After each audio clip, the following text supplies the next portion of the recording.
Of course, it was little guys, but you know, I remember, you know, very few parts of it. And the old man was involved in that too, and then he was a cavalry or something that he was.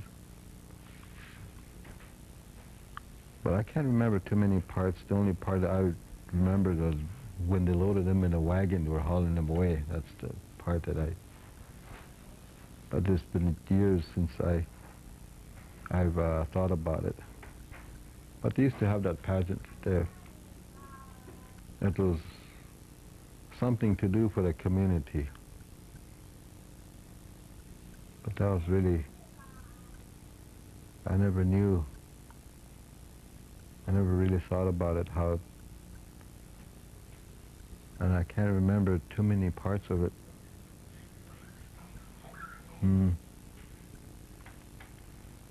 I can't remember those parts.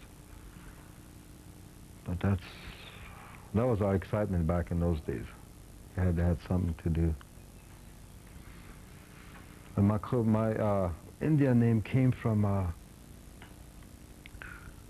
they had a celebration down here, right where that striped building is down here, right below there. They used to have the 4th of July. I guess back in those days it used to be the capital of all powwows, because this was where the action was, I guess. There used to be a lot of people here. Powwow, there's wagons and hardly cars. There's very few people own cars, and there was wagons all over and tents all over, and oh, it used to be fun. You don't have to worry about cars, you know, speeding around, because I got the horsebacks. Oh, people used to. There was a lot of horsebacks. The horses. Everybody had horses back in those days. And I remember I was playing, and my mother wanted me to go into the powwow, but I didn't want to. I was still running around, you know, playing with my friends in here. That's where I got my Indian name from. But I never questioned, which I should have questioned. Or maybe she told me, but I never really realized what it was. And maybe for a reason, I always think that's maybe the reason why, you know, I was named. And my Lakota name is Tikagala Eshung Ichu. An English translation, I guess it would mean something like taking horses along the camp. And I was told that that's more sense of a Crow name, they said, but I was named that, taking horses along the camp. But that, I remember getting that name there at the powwow. And I must have been about 6 years old, 7 years old then. But that, I remember that name. And that's my name from there on, so. And I'm proud of it. It sounded good. It sounds good, taking horses. And I love horses. But that's where I got my Indian name. And I'm part of the Sundance advisor for the Sitting Bull Sundance down here that we have every year. And before I was that, I had a dream about an elderly man bringing a gift for me. When he brought me the gift, I opened it, and here it was 2 eagle whistles. One was in real good shape, and the other one was broken in half. So the next day, I told my wife about it, and I said, maybe I'm supposed to use this eagle whistle to help in some way. But it didn't seem right. It didn't sound right. I mean, I didn't feel right about it. So I said, well, I'll wait, see if the dream would come back, to see what it really means. And here that one afternoon, a man came over and said, we need you to go with us. We're going to have an inipi up in Cannonball, he said. So, would you like to come? So I said, okay. So I grabbed my towel, and by that time, a van pulled up. So I got in here. There were some men in there that I knew from here. From here we went to McLaughlin, then we picked up 2 more from there, and then we went on to Cannonball. But I didn't know what was going to happen, and so I was kind of curious about it. But I didn't say anything. They were all talking and all that, and when we got over there, it was a church that we went to, and here right below the church was a sweat lodge. 2 of them were set up, and some women were already done. They were all coming out of the sweat lodge, so we got there, and they said it was the man's turn to go in, so we went in. We did the purification ceremony, and then we came out, and here they said there was going to be a meeting. So we went into the meeting hall, and they had a pipe and a buffalo skull. There's an altar made in the middle.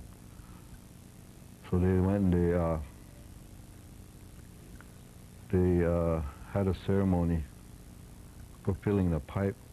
When they got done, everybody sat down, and the women folks were sitting in one place, and the men were all sitting in a circle. So I sat down way at the end, and here the meeting started. And my brother Isaac Doggigo got up and he started talking. He was talking about the Sundance and all this, and I guess they had an advisor there, but he didn't show up in all the meetings, and he didn't show too much interest in it. So Isaac got up and talked, and he asked all the other advisors, he said, I want Ben to be one of us, he said. And I never asked him yet, but he said, I'm going to ask him now, he said that.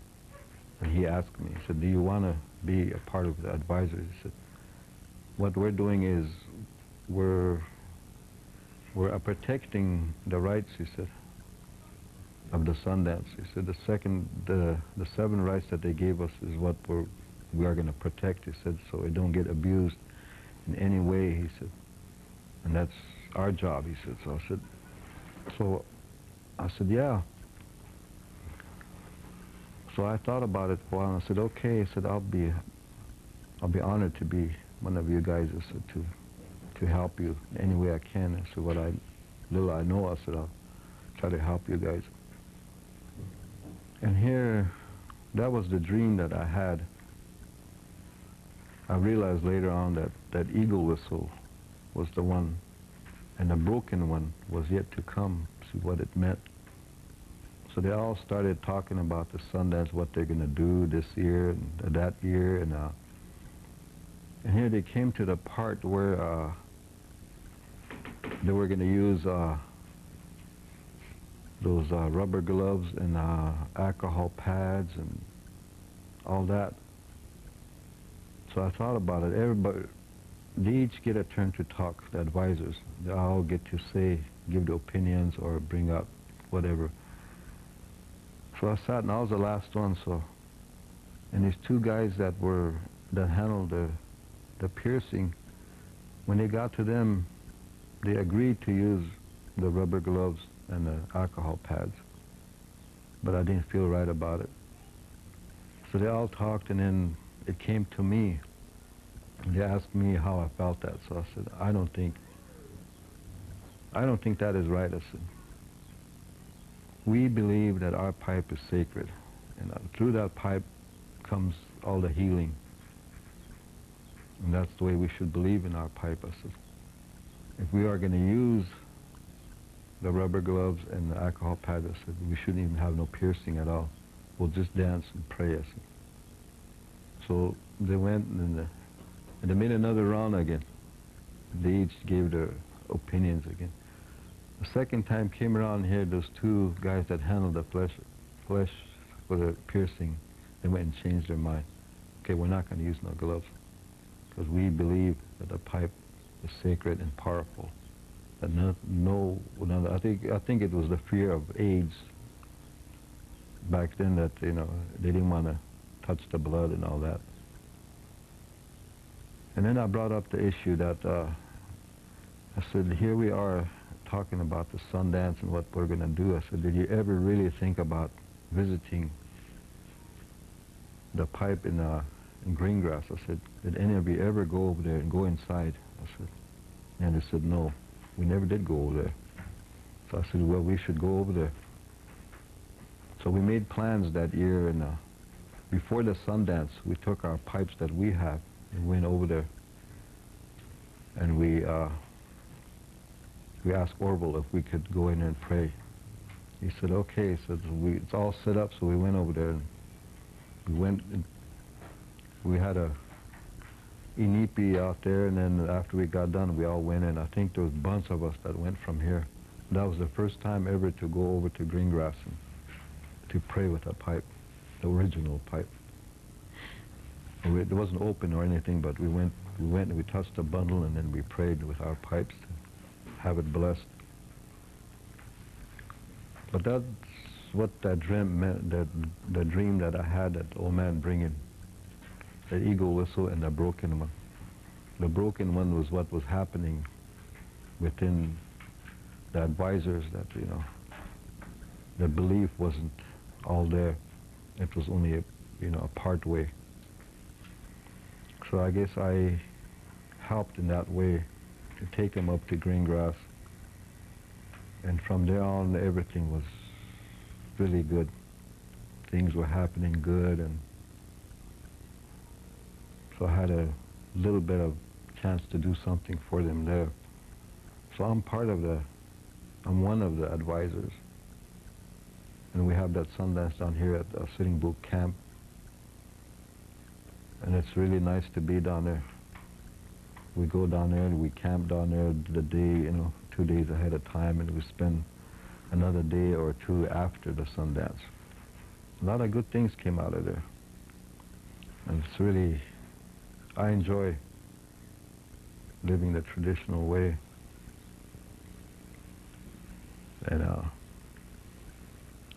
And I wanted to bring out a story that I was told, and it has a lot of meaning to it of what's happening. I guess maybe this story is passed on for generations, and it has something to do with what is happening now with our people, not just us, but the other outside world.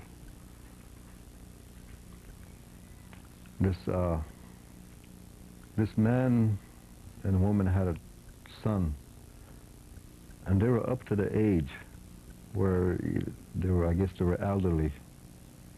And this man must be about 14 or 15 years old. He was born, you know, late. Well, their parents are, you know, up to the age. And here, back in the days, back in that time, you know, they were still living in teepees, and they had horses and all this, you know. I guess you are recognized by the number of horses you have, and how successful you are in hunting, and have, you know, buffalo robes, and I guess that was the wealth back in those days. You were recognized in that area. If you had all those, you know, I guess you're considered a wealthy person. But this young man wanted things like that, but his father was in an elderly, you know, stage where he can't hunt, you know, join a hunting party anymore, or go on war parties to gain horses and all this. So this young man was thinking, he told his mother and father, he said, we're really poor, he said, we got to do something. He said, I'm going to go on a vision quest. So he told his family, so what little things they had, they all gathered together. And they went to the medicine man. And they asked the medicine man if he would help this young man, and he agreed to help them. So he got him prepared of all the things that was supposed to be done, and he talked to him, and then they took him up on the hill. So the first day he sat, nothing happened. He prayed all morning. Towards late in the afternoon, when the sun was getting so far, there was a man that was peeking over the edge of the hill where he was sitting. Just, you know, so far he was peeking up. So this young man thought, you know, well, that's the man, you know, that the medicine man came to check on me, he said. So he thought, you know, that was the medicine man. So he didn't really think nothing of it. He kept praying and praying, and the sun went down. So he prayed all night, and next day, again, in the mid-afternoon sometimes, the same man was there again, but he was about this far up then. So he was watching him, and he just stood there and watched. So he prayed and prayed until the sun went down. And on the third day, he was praying again, and here the same man came up, but he was halfway. He was watching him. So he was praying again, and then that was the third day, and the night went, and on the fourth day, his last day of his quest, he was praying again that morning, and here all of a sudden that man that was standing there came up on top, and he was walking towards him. It wasn't an ordinary man, it was a spiritual man that came. So this young man, he said, and here he came to him and said, I heard your prayers, he said, and I know what you want, what you're asking for, he said. So I'm going to help you in that way. But what I've asked of you is going to be very difficult, he said. If you can live this, and if you come through this, he said, you will have all the things that you're asking for. So the next day, that afternoon, the parents went up there to get their son, and here he was gone.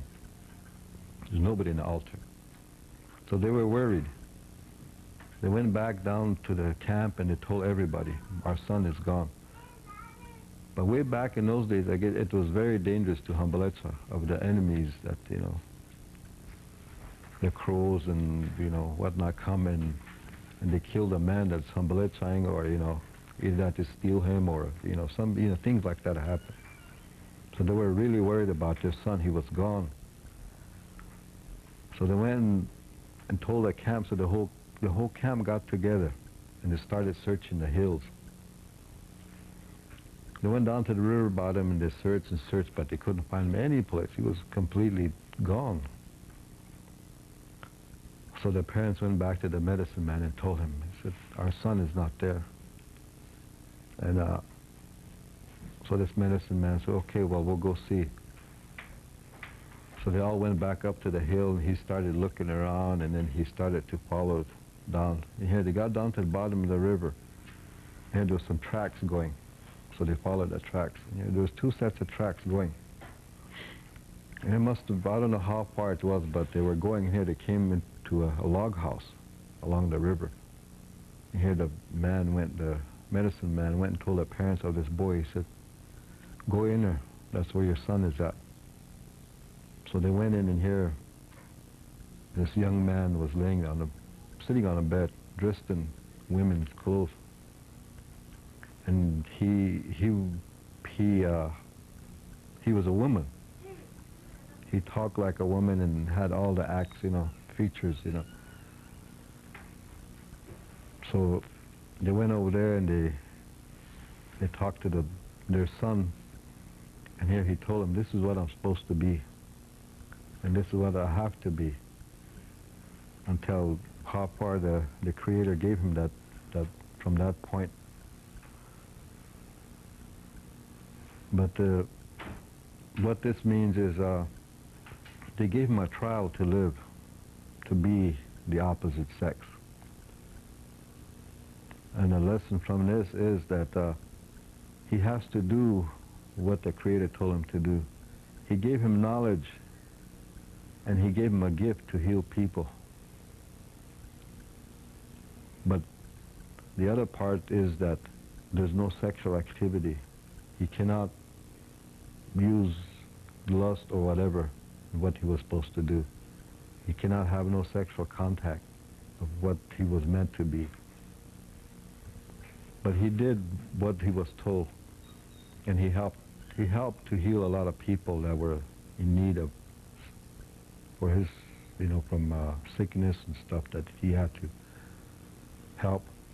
And he did all these things in the way that he was told, how the Creator wanted him to be. And the story goes that about a year that he had to do that. And then 1 year came, this young man had all the things that he needed for helping his people and the people that were in need.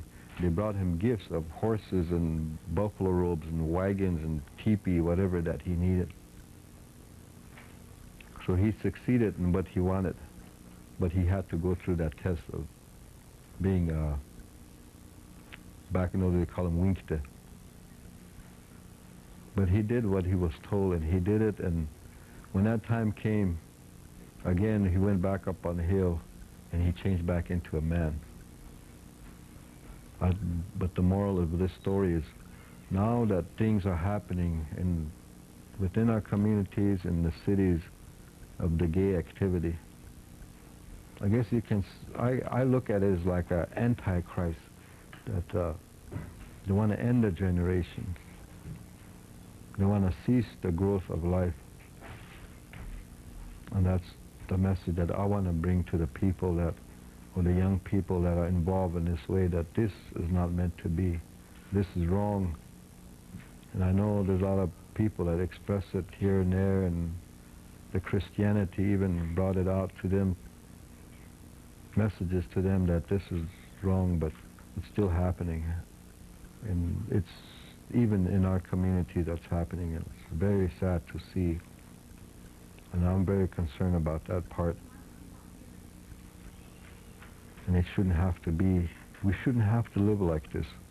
We shouldn't, our kids, our young people shouldn't have to turn that way in life. That if it goes on like this, our generation would cease. And it'll overpower everything that we are trying to build as a man and a woman. But the prayers that we make, and hopefully someday that things will have a good outlook on life. Our young people have a good outlook on life.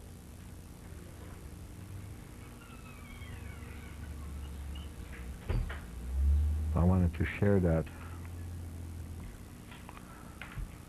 Our grandmother used to talk about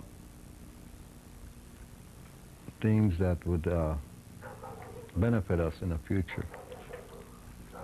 And one of the things was to have respect. Respect for each other, and have respect for everything around us, the environment, animals. Have respect for horses, even the dogs.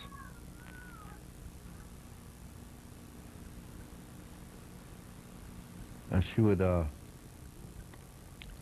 always tell me that to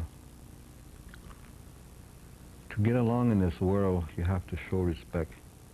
If you show respect, people will respect you. And that's one of the advice that she would give me.